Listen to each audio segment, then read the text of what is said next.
Hey everyone, welcome back to our channel. If you're new here, please subscribe. I'd really love that. If you're returning, how you doing?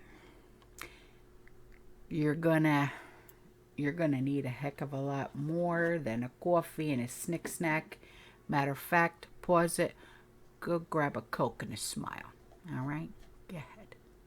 We shall propose further cooperative efforts between all the nations in weather prediction and eventually in weather control. So how'd that grab you? Listen to this. So, evolution and achievements in weather modification. That's what we're going to be talking about today, okay? And this has been planned. This has been a problem. This has been with us for a very, very, very long time. All right? Now, modern weather modification started with Langmuir and Schaefer in 1948, and with Schaefer specifically in 1953. And he used dry ice pellets to produce holes in super cold stratus by snow out. Okay. And this experiment was very convincing, visual proof that seeding works. You know, seeding, cloud seeding. And it encouraged new rain enhancement and hail prevention projects all over the world. Now, the euphoria about humanity's unlimited expectation to change the weather is reflected in a speech that I just showed you a tidbit of, but the link to the entire speech is in the description box below, okay? By JFK in 1961 to the UN. And he stated the following in a section of the exploration of the universe and the peaceful use of space. He said, we shall propose further cooperative efforts between all nations in weather prediction and eventually weather control. Now, note that he did not say weather modification. He foresaw the time when weather would be controlled. That is, like pressing a button, if you will, at 2 o'clock in the morning and getting rain at 5 o'clock. So now let's look at criteria for rain enhancement experiments. Okay, the basic requirements. In the 1960s, the World Meteorological Organization established rules for WM experiments to prevent unreasonable claims for success. The main point was that the experiments had to be randomized. Therefore, the need to climatological, say that 10 times fast, records was stressed to allow testing of feasibility and duration of planned experiments. In addition, 4 criteria for rain enhancement projects were formulated. The first one was the experiments had to be randomized and evaluated by statistical methods.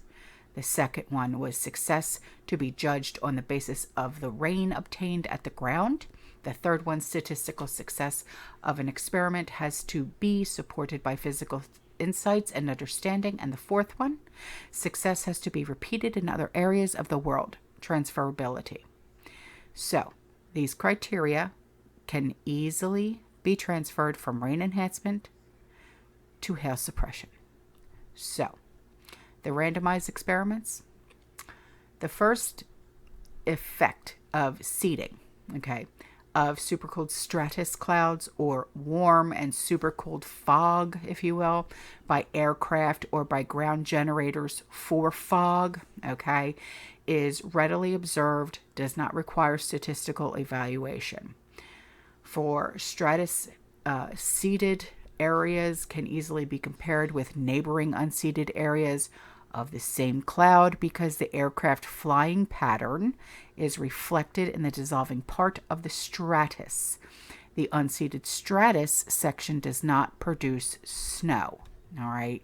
So the next thing is the basic statistics. The intricacies of statistics is applied to weather modification can be found in a paper by Gabriel in 1999, in which the confidence levels for rejecting the null hypothesis and the power factor are used as key indicators to assess success. And this is the method according to which most past experiments have been evaluated. Now, the bad draws. In hail suppression, one single heavy hailstorm, okay, you generally see that when there's tornadoes, hurricanes, and the like, all right, a bad draw, failing into the seeded category may completely skew the statistical result. Quantification of such effects is possible by a leave one out method. Okay, so the next one is rain at the ground. Now, claims for rain increases have to be based on the enhanced rain received at the ground. Okay, for hail suppression, the analog would be a reduction of hail damage. Only such a measure is of economic value, considering that on average about 50% of rain falling out of the clouds may evaporate on the way to the ground, and that much of the hail melts before reaching the ground. So while rain gauges are acceptable to measure widespread precipitation, the value is limited for rain from convective clouds because they represent point measurements. So the next thing is the physical understanding. The all severe weather events under consideration for modification involve weather systems in which the dynamics and cloud physics interact in different fashions controlled by the laws of thermodynamics depending on the system configuration and forcing. We may end up with rain or snow producing clouds, severe storms, hail and tornadoes, monsoons, hurricanes, etc. All right. Now, the transferability is the assumption that success in one country should be repeated in other areas of the world and may have been necessary in the time of Cold War politics and mutual distrust amongst nations.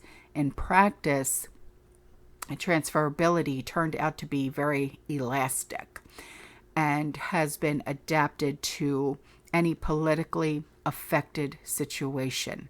Now, like when Hurricane Ian was coming through, and I had gotten an email saying that they felt that Hurricane Ian was weather modification due to the fact that 45 lives here and they don't like our governor.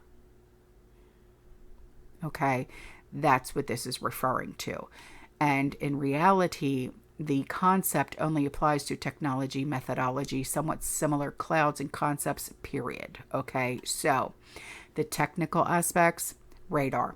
From the previous example of hailstorms, okay, it is obvious that there is a need to develop radars capable of finer resolutions in time of space because clouds and cloud systems can develop very quickly.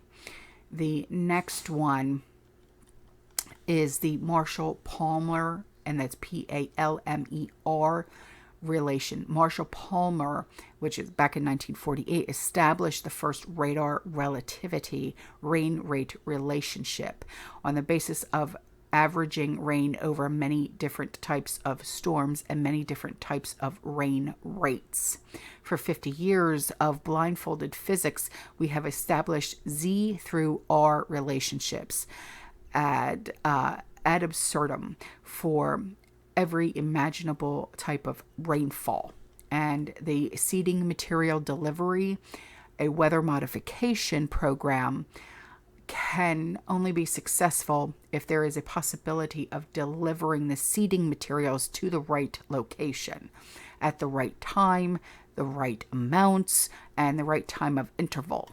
All right. So science and engineering is a scientist is often very concerned when unproven theories and concepts are applied and tested before proof is established. It is the nature of an engineer to find solutions that work, even if they are not fully understood. Now, the large-scale effects of the seeding. Okay, weather modification is not just addressing the seeding of single clouds and storms. It looks at the effects of seeding on surrounding clouds and at the seeding of larger entities such as hurricanes. Okay, so having the components for a WM experiment all ready, which is statistical design, measurement techniques, physical understanding, and tested models. It's not enough to start an experiment, yet we have to deal with the perceptions of society and be fully aware of legal and environmental boundary conditions and take preventative action if necessary. So when it comes to hurricanes and typhoons, in the 1970s, when the United States and the Philippines considered a typhoon moderation program, the Chinese government was very concerned about the project, and the Chinese were convinced that seeding over the Ho Chi Minh Trail, during the Vietnam War had been successful in muddying up the trail with artificial rain and thus making it impassable. Thus, they assumed that the modifying typhoons might also work. So, with U.S. weather systems, it's amazing how little we know about rain systems in the United States. It was Carbone, Carbone, in 2002, who found that radar echo complexes from convective systems are moving wave-like from west to east across the country. Now, rain enhancement is not only achievable by making clouds to produce more precipitation, it also is possible to recycle the water more often and to add full or partial cycles of rain. So, considering a time horizon of 20 to 40 years, there is another reason for advancing this WM now. In a climate change scenario, the shift of precipitation zones to unproductive agricultural regions may occur. So when it comes to numerical modeling, and it is the topic overarching everything in when it comes to weather modification, from physical understanding to testing the hypotheses to processing effects to data assimilation and parameterization of processes at all scales. Models are based on the physics of the processes, and we have to understand them. Without physical relations, there are no worthwhile models except for empirical ones, which describe events without scientific explanations. So the parameterization, all numerical models are based on parameterizations of the smaller subgrid scales, and the approach is applied to allow scientific insights without having to model the behavior of every single water molecule, aerosol particle, cloud droplet, precipitation particle group or cloud, etc., as appropriate as the different scales up to the climate and earth system models. So forecast models, I love this one. if forecasts and weathermen were perfect, which is equivalent to saying that the physics of a given process is a given environment is fully understood and determined, yeah, which is a load of BS, then evaluation of a weather modification experiment would be trivial, because this is not the case. The question needs to be asked if forecasting will ever be useful to weather modification, and no, it's not. It is obvious that forecasting will never be able to predict precipitation at a given location with accuracy better than 10 to 20%. Nevertheless, good predictions of weather situations and types of clouds, etc., are very helpful in the categorization of potential seeding days or seeding units. So when it comes to weather modification related modeling, it has become a tool for the experimentalist and observers for quality and trend assessment. However, there are areas where modeling has to provide the solution by unifying data and observations. So I will leave as much information as I can in the description box below for you guys, so you can have your references, okay? But I'm also going to leave another video for you at the end of this video, okay? All right, guys, I'm out of here. I love you. I'll see you in the next one. You stay safe, you stay positive, you keep prepping, and as always, fearless. Ciao. Everybody stop and look at this shit. Edward Snowden, the WikiLeaks guy. Alright, Snowden reveals HARP global assassination agenda. Alright, listen to some of this stuff. Pause it and read it for yourself. Alright.